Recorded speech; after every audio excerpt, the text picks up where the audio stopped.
Hello. This is a video on solving inequalities in one variable.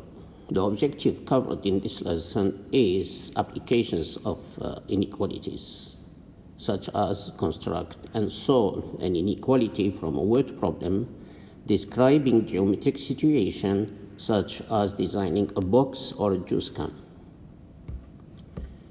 Here is the problem for our application, designing a box. So I'd like you to pause the video, read the question or the example, try to imagine the situation, see if you can solve this question, and then come back to see the solution. In this problem, the firm is going to design a box on this form. This is how it looks like, the box. If you read it, it's an open box. Okay. And they make it from a cardboard like this. The cardboard would look like this, 25 by 20 inches length and width. That's stated in the problem here, 25 by 20 inches. Okay? So they're going to cut squares from the corners. Okay, so from these corners, we're going to cut squares like this from each corner. Okay, so this is going to be cut. Okay, all the corners to make a box. So when we cut the corners, we get this final product. And the side of the square is of length x. So it doesn't say x, but we have to call it x. They say is what size squares should be cut from the cardboard. So because we don't know the size, so we have to call the side of the square x. Okay, they are congruent squares, so all of them of side x. And now after you fold this up, you get your box. Okay, so if you fold those tops up, you get this box, and this x becomes the height. Okay, the x becomes what? The height of the box. Now, what are the dimensions of the box? We need to know what is the length and what is the width.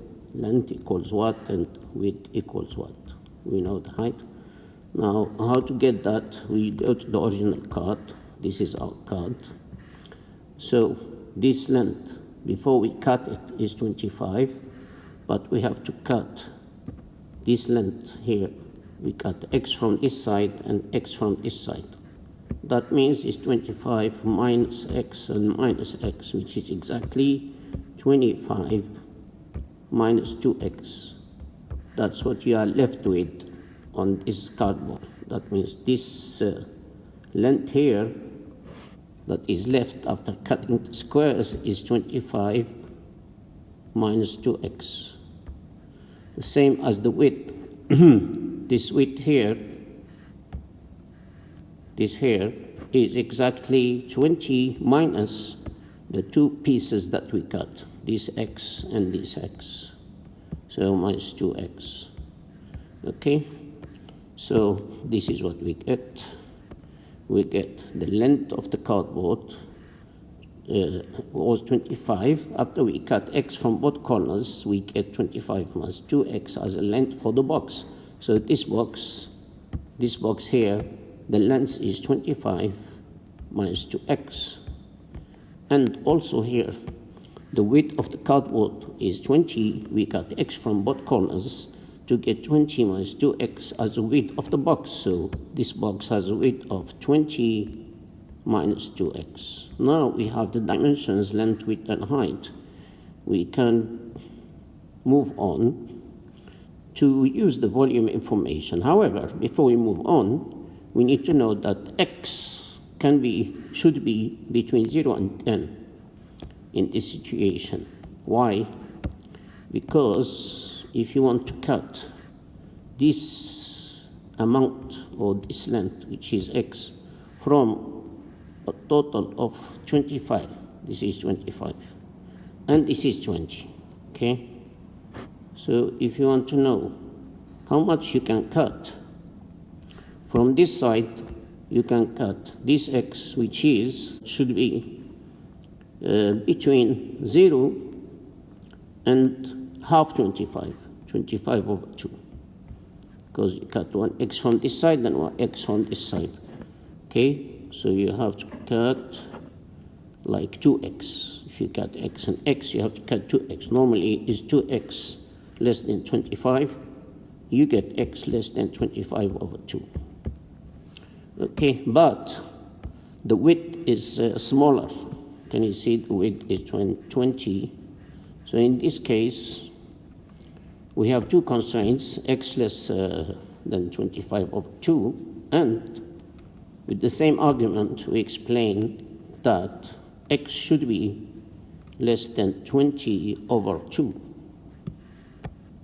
X that we cut here should be, we got two x's, x here and x here, so 2x in total should be less than 20. Okay, that means x is less than 10 after you divide by 2. And that's why here we put this condition that x must be between 0 and 10 in this situation.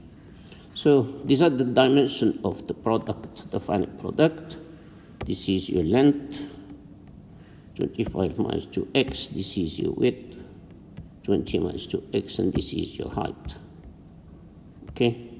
Now, in the question, we go back to the question.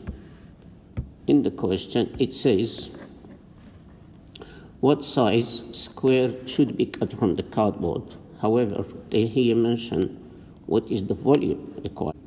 At least a volume of at least 600 inch cube. So if V is my volume and the minimum value of the volume is 600, that means V must be more or equal than 600. This what does mean the volume of at least 600 inch cubed.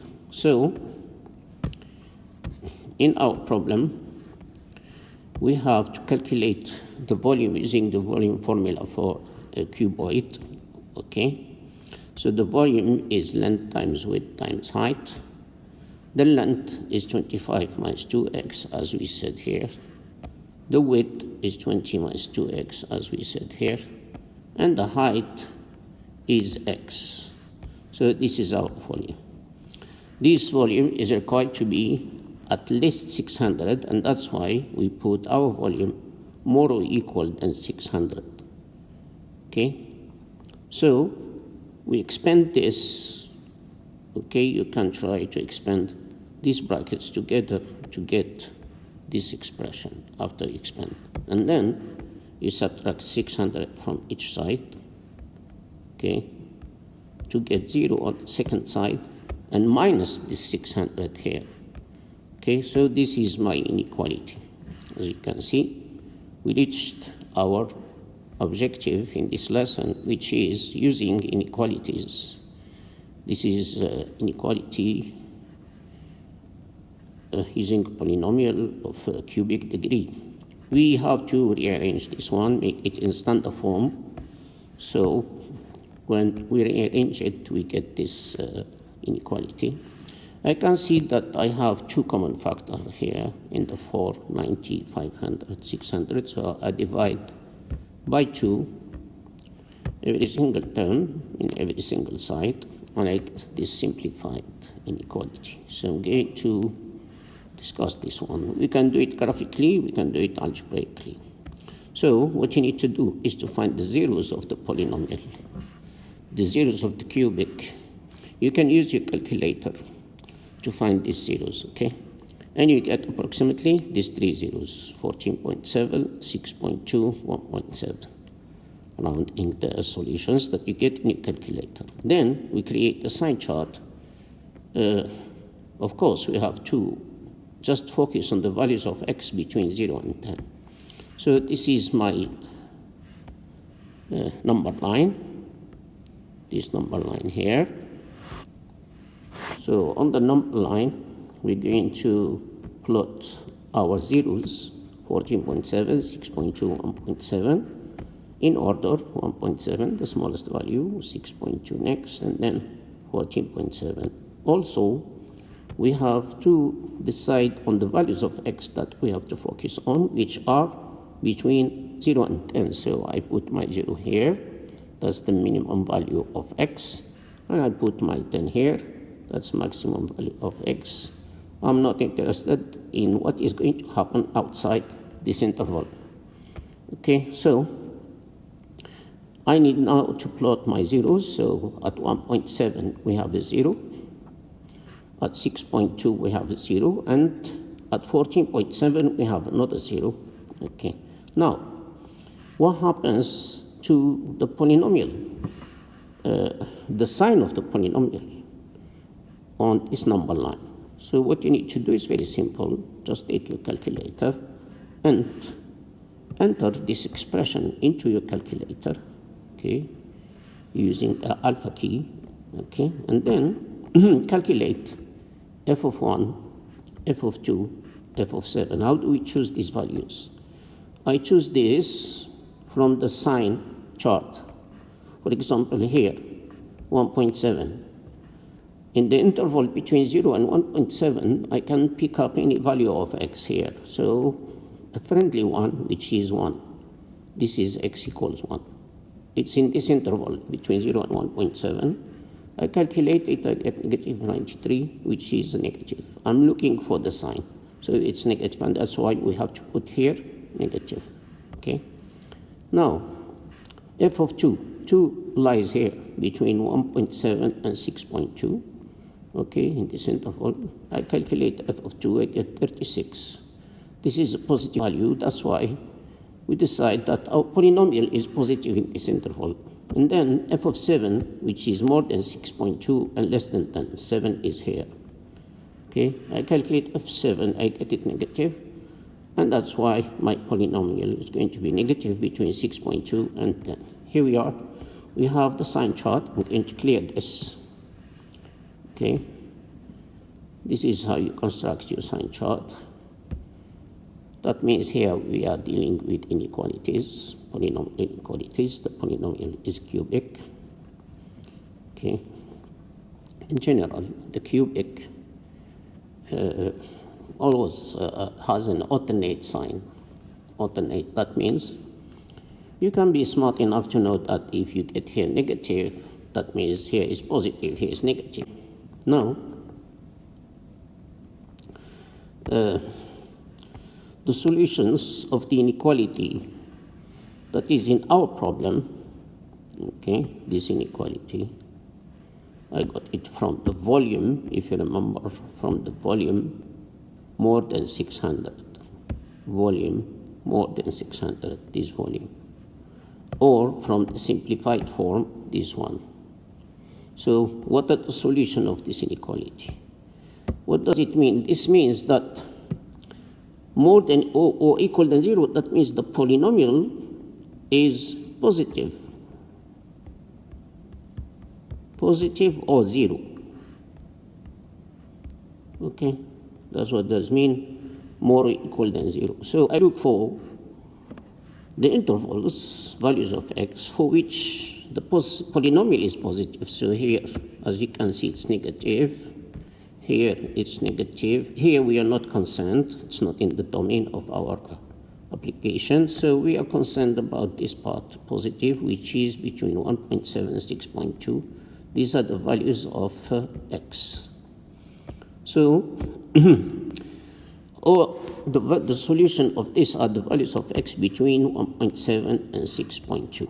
And that's why in our problem we say that squares with side lengths between 1.7 inch and 6.2 inclusive should be cut. These are the squares that we should cut from the cardboard to produce a box with the volume of at least 600. For example, this is my cardboard and this is my length. So what square I have to cut? I have to cut square here that has an x. This x should be between 1.7 and 6.2. So any value between this gives me a box with the volume that is at least 600. So let's say I cut it with x equals Let's take a value between 1.7612, 2 inches, okay? So if I cut it, I cut square with side 2 inches, I get this cardboard. And then I get my box. I'm going to show you the box in a minute. 25 minus 2 from each side, that means 25 minus 4. Minus 2 here and minus 2 here, so 25 minus 4, so I get 21 here. And here, 20 minus 4, which is 16. So I get a box on this form.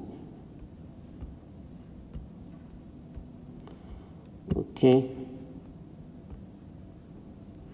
With x equals 2 inches, that's the height of the box.